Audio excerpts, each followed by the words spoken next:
Hello बच्चों, स्वागत है हमारे YouTube चैनल कॉन्सेप्ट सिग्मा में। मैं किशन यादव और आज हम करने वाले हैं क्लास 10th का मैथ, जो कि एक्सरसाइज होगा 7.2। 7.1 इससे पहले हम कर चुके हैं। जिन बच्चों ने नहीं देखा है वो जाके 7.1 के सारे क्वेश्चन आप वहां से देख सकते हैं।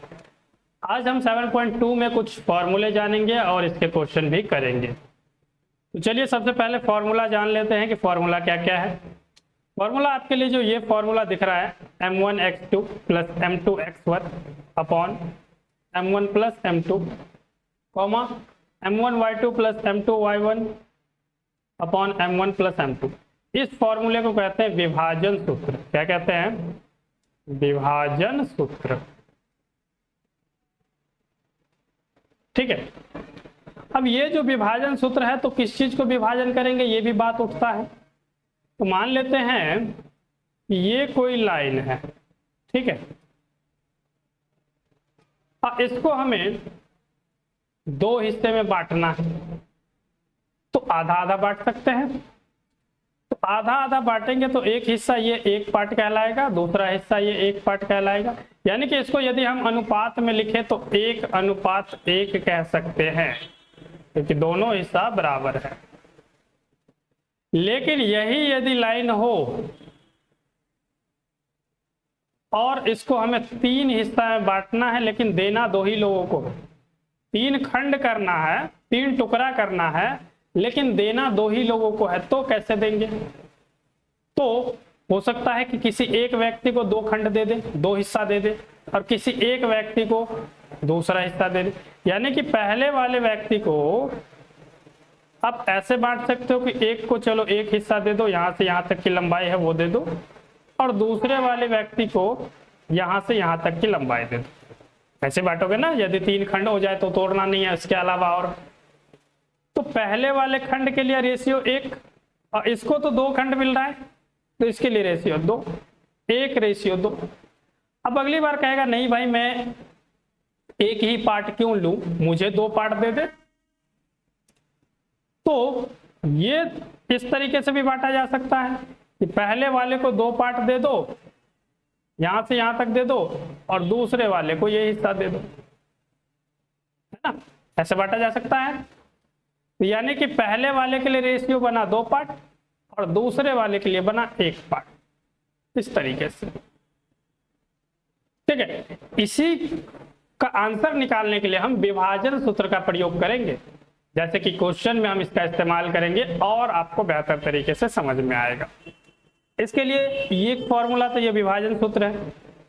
आगे जब बढ़ते हैं, कहता है यदि P रेखाखंड AB को K:1 में बांट दे, K कोई कांस्टेंट वैल्यू हो सकती है, K की जगह कोई वैल्यू आ सकती है, तो K:1 में विभाजित करे तो बिंदु P के लिए निर्देशांक कुछ ऐसा बनेगा, kx2 plus x1 upon k+1 comma ky2 plus y1 upon k+1। ये दूसरा फॉर्मूला होगा। इसका यूज कहां कहां करना है ये भी मैं आपको बताऊंगा।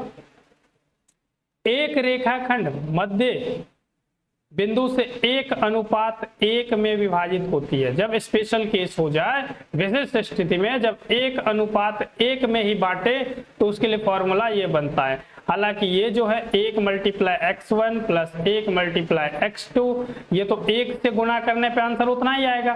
तो आपको ये वाला फॉर्मूले पे ध्यान नहीं देना है, उसी का सॉल्यूशन ये वाला पार्ट है। यानी कि x1 प्लस x2 बटे 2 और y1 प्लस y2 बटे 2।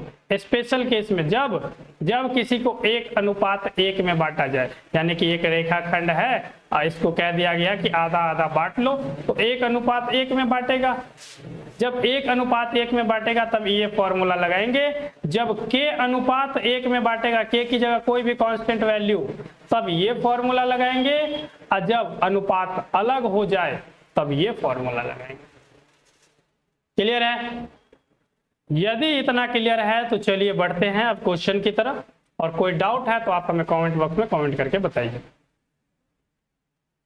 पहला क्वेश्चन आ गया कि उस बिंदु के निर्देशांक ज्ञात कीजिए जो बिंदु -1 7 और 4, -3 को मिलाने वाली रेखा को 2:3 में विभाजित करती है। 2:3 का मतलब क्या है, एक रेखाखंड है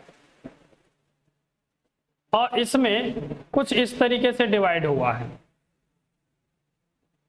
ये हिस्सा हो गया 2 और इससे थोड़ा ज्यादा है हिस्सा, ये हो गया 3, तो उसको हम लिखेंगे 2:3।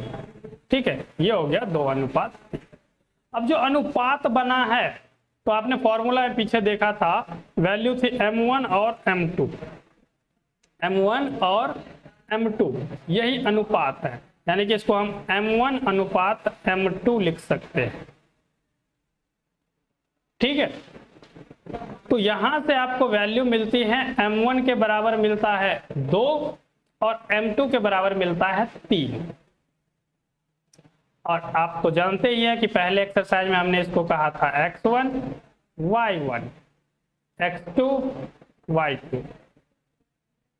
ठीक है, तो सबसे पहले जो वैल्यू हमारे पास है उसको लिख लेंगे और तब फॉर्मूला लगा के हल कर लेंगे। जैसे x1 बराबर -1, y1 बराबर 7, x1 y1, x2 बराबर 4 और y2 बराबर -3। यहां से आपको ये जो वैल्यू मिलेगा ये है m1 की और ये है m2 की। ठीक है, यानी कि हम यदि लिख लें तो ऐसे लिख सकते हैं, m1 बराबर 2 और m2 बराबर 3। ठीक है, फॉर्मूला क्या है, विभाजन सूत्र से।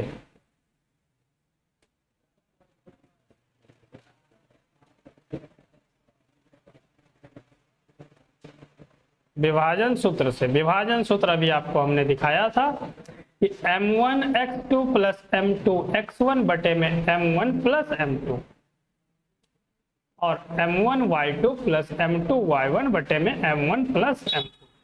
लिख लेते हैं फॉर्मूले पे।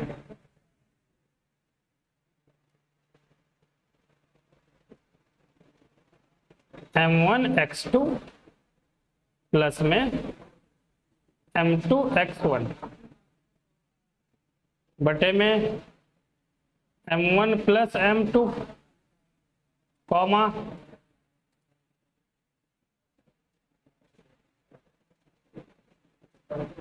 m1y2 प्लस m2y1 बटे में m1 प्लस m2। ठीक है, ये फॉर्मूला है, यही फॉर्मूला है। अब इस पे वैल्यू पुट कर दीजिए, वैल्यू देखिए ऊपर से और सब की जगह रखते चलिए। m1 की जगह 2 मल्टीप्लाई x2 की जगह 4 प्लस में m2 की जगह 3 मल्टीप्लाई x1 की जगह -1 बटे में m1 है 2 m2 है 3, यानी कि m1 की जगह 2 प्लस m2 की जगह 3 comma m1 2 multiply m2 -3 plus में m2 3 मल्टीप्लाई y1 7 बटे में m1 प्लस m2, यानी कि 2 प्लस 3। ठीक है, अब इसको मैं मिटा देता हूं और इधर लिखता हूं। ठीक है, 2 का गुना 4 में करोगे 2 चौके 8 और 3 का गुना 1 में करोगे 3 एकम 3, जो कि माइनस लगा है तो -3, 8 -3 बटे में 3 और 2 5 कॉमा 2 दिया 6 -3 है तो -6 और प्लस में 3 सत्ते 21 बटे में 3 और 2 मिलके 5। 8 में से 3 घटाएंगे तो क्या मिलेगा 5 बटे 5, कॉमा प्लस के 21 माइनस के 6, तो प्लस वाले में से माइनस वाला घटा लो। 21 में से 6 गया तो 15 बटे में 5। 5 के पहाड़े में 1 बार में, 5 के पहाड़े में 3 बार, यानी कि आपको जो आंसर मिलता है 1,3 मिलता है। क्या आंसर आया है बुक में आप एक बार चेक कर लेंगे। पहले का आंसर 1,3 ये हो जाता है यहाँ पे कंप्लीट। समझ में आया? कुछ नहीं करना है, x1 y1 x2 y2 ये तो आप पहले से जानते हैं, बस इसमें m1 m2 जानना है। और m1 m2 आपने जान लिया था कि जितने खंड में विभाजित होते हैं उसको पहले को एक m1 कहते हैं, दूसरे को m2 कहते हैं, है ना। चलिए नेक्स्ट क्वेश्चन पे चलते हैं, दूसरे पे। बिंदु 1, -4 4, -1 और -2 -3 को जोड़ने वाले रेखाखंड को सम त्रिभाजित करने वाले बिंदुओं के निर्देशांक ज्ञात कीजिए। सम त्रिभाजित का मतलब क्या है? सम का मतलब इक्वल और त्रिभाजित का मतलब 3 भागों में। सम का मतलब इक्वल और त्रिभाजित का मतलब 3 भागों में, यानी कि एक रेखाखंड है और इस रेखाखंड को बराबर 3 भागों में बांटा गया। पहला भाग, दूसरा भाग, तीसरा भाग, 1 2 3। सम त्रिभाजित के लिए अभी मैंने आपको बताया था कि इसको बांटेंगे कैसे, तो एक ऐसे बांट सकते हैं, एक व्यक्ति को एक पार्ट दे देंगे और दूसरे व्यक्ति को ये 2 हिस्सा दे देंगे। इस तरीके से बांट सकते हैं। तो इसके लिए रेशियो क्या बनेगा? 1:2, या नहीं तो फिर ऐसे कह सकते हैं, पहले वाले को 2 पार्ट दे सकते हैं तो 2, और दूसरे वाले के लिए 1 पार्ट बचेगा 1, यानी कि 2:1। 2 आंसर निकलेगा इसका। एक बार तो 1:2 के लिए और एक बार 2:1 के लिए, 2:1 के लिए। क्लियर है? तो चलिए शुरुआत करते हैं आंसर की। सबसे पहले लिख लेते हैं 1:2 के लिए।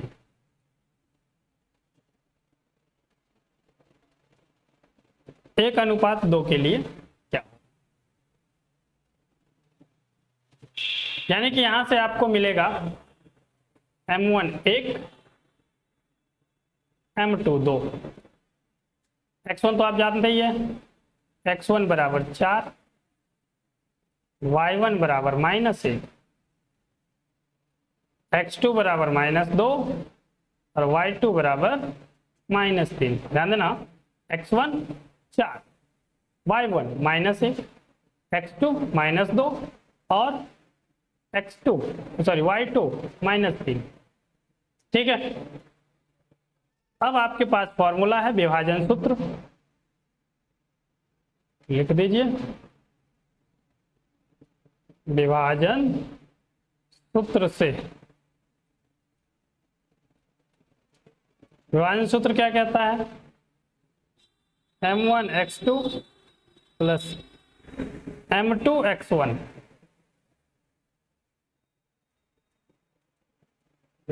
बटे में m1 plus m2, comma m1 y2 plus में m2 y1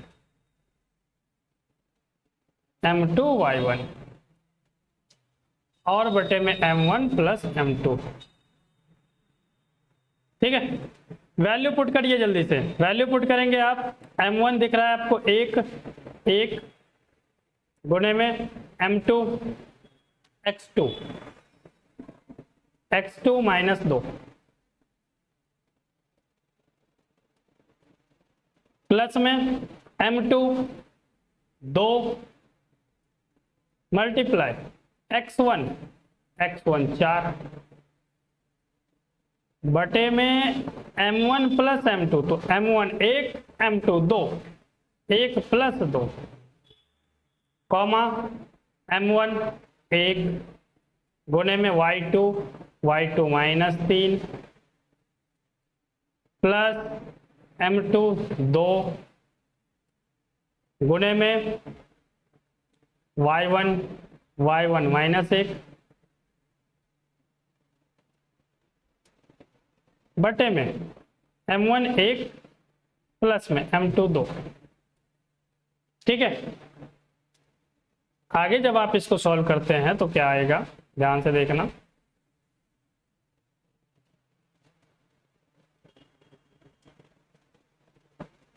एक का गुना 2 में तो -2 और 2 का गुना 4 में तो 8, -2 प्लस 8। अगले पेज पे लिख लेते हैं, -2 प्लस 8 बटे में 1 और 2 को जोड़ेंगे तो 3 आएगा, कॉमा 1 का गुना -3 में, तो 1 का गुना जब -3 में करते हो तो -3 और 2 का गुना जब -1 में करते हो तो -2, तो -3 प्लस -2 यानी कि प्लस माइनस माइनस, तो 2 एकम 2, तो -3 -2 -3 -2 बटे में 3। 8 प्लस के 2 माइनस के तो क्या आया, 6 आया बटे में 3, कॉमा -2 और -3 दोनों आपस में जुड़ जाएगा लेकिन साइन माइनस का ही रहेगा, तो हो जाएगा -5 बटे 3। ध्यान दो 3 के पहाड़े में कटता है लेकिन ये नहीं कटेगा, नीचे 3 है ना तो नहीं कटेगा। 3 दूनी 6 तो 2, कॉमा -5 बटे 3। चेक कीजिए तो क्या पहला आंसर इतना है, मिलेगा आपके बुक में इतना, ये पहला आंसर है। जब हमने 1:2 में लिया तब। अब यदि हम इसको 1:2 के आगे 2:1 के लिए निकाले तब क्या आएगा। उम्मीद है आपको समझ में आ गया होगा, खुद से भी निकाल सकते हैं 2:1 के लिए। ठीक है, 2:1 के लिए फॉर्मूला सेम है, क्या, m1 x2 plus m2 y1 x1, m1 x2 plus m2 x1, m1 plus m2, comma m1 y2 plus में m2 y1। ठीक है, बटे में m1 प्लस m2। ये फॉर्मूला है, विभाजन सूत्र है। अब विभाजन सूत्र में वैल्यू पुट कर दीजिए, तो m1 जो पहला अनुपात है और m2 जो दूसरा अनुपात है, यानी कि m1 की जगह इस बार 2 और m2 की जगह 1, तो 2 गुणे में x2 आपको इधर से देखना पड़ेगा, x2 कितना है, x2 है -2, x2 की जगह -2 लिख दो, -2 प्लस m2 यहां से देख लो, दूसरा पार्ट जो है 1 गुणे में x1 कितना, x1 है 4, तो 4 लिख लो। ठीक है,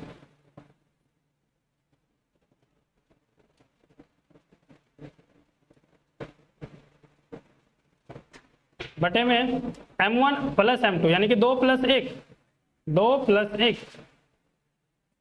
कॉमा m1 2 गुणे में y2 देखिए ध्यान से कितना है, y2 -3 है और y1 -1 है, y2 -3 और y1 -1, तो y2 की जगह -3 और प्लस में m2 1 है और गुणे में y1 -1। ठीक है, क्या मिला था आपको, y1 -1 मिला है, तो y1 की जगह हमने रख दिया -1। ठीक है, समझ में आ रहा है, कुछ नहीं है, बस वैल्यू पुट कर देना है। m1 की जगह 2 प्लस में m2 की जगह 1, सॉल्व कीजिए। 2 का गुना 2 में 2 दूनी 4 यानी कि -4 बटे में प्लस में 4 एकम 4 बटे 2 और 1 3, 2 3 6 -6 क्योंकि -3 है, 1 का गुना -1 में तो -1 प्लस -1, 2 और 1 3। ठीक है, 4 और 4 यानी कि प्लस के 4 माइनस के 4 0/3 कॉमा 6 और -1 यानी कि -6 -1 तो दोनों मिल जाएगा -7 हो जाएगा बटे में 3। 0 से जब भाग करते हो तो आता है 0 और -7 बटे में 3। ये आपका आ गया दूसरा आंसर जब अनुपात 2:1 में बांटते हो तब। ठीक है, चलो आंसर आप एक बार मिला लेंगे 0 -7 बटे 3। ये दूसरे क्वेश्चन का आंसर है। उम्मीद है आपको जितना अभी तक मैंने पढ़ाया वो सारी बातें आपको समझ में आई होगी। वीडियो को लाइक कीजिए, शेयर कीजिए और चैनल को सब्सक्राइब कीजिए। धन्यवाद, बहुत जल्द हम नेक्स्ट वीडियो में मिलते हैं।